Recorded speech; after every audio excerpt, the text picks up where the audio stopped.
Biographie de Dadju. Dadju est un chanteur et rappeur français. Il est né à Bobigny le 2 mai 1991.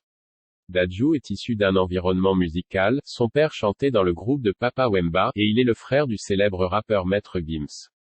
Le groupe Sa carrière débute en 2012 avec le groupe The Shinsekai, qui signe la même année sur le label Watibe.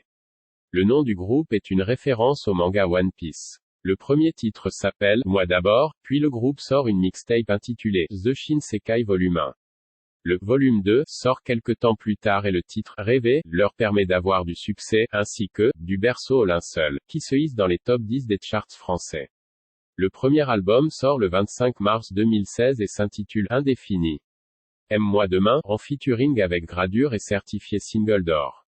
Une carrière solo après la sortie de cet album, The Shinsekai fait une pause et Dadju en profite pour sortir des morceaux en solo, qu'il diffuse gratuitement sur internet.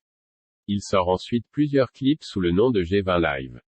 Tout cela annonce son premier album, Gentleman 2.0. Le 27 octobre voit la sortie de son single, Ma Fierté, avec Maître Gims et Alonso. L'album, Gentleman 2.0, l'album, quant à lui, très attendu par les fans, sort le 24 novembre. Il est certifié triple platine, porté par 8 singles qui deviennent tous des hits. Après le succès de son album solo, Dadju prépare la suite, mais il n'en oublie pas pour autant les collaborations avec les artistes proches de lui. En janvier 2018, il enregistre notamment Tant pis, avec Dry, ancien membre de la Mafia K1 Fry. Le single est un carton et permet notamment à Dry de refaire parler de lui alors qu'il annonce son grand retour sur le devant de la scène. Dadju fait ensuite une apparition sur l'album de son frère Maître Gims, Ceinture Noire, avec Tu ne le vois pas. Les frères Juna se retrouveront ensuite pour le single, Bella Ciao, reprise de l'hymne des résistants qui connaît une nouvelle jeunesse grâce à la série à succès Netflix, La Casa de Papel, aux côtés de Vita, Slimane et Maestro.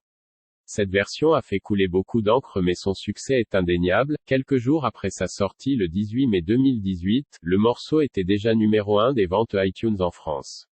Source: Énergie.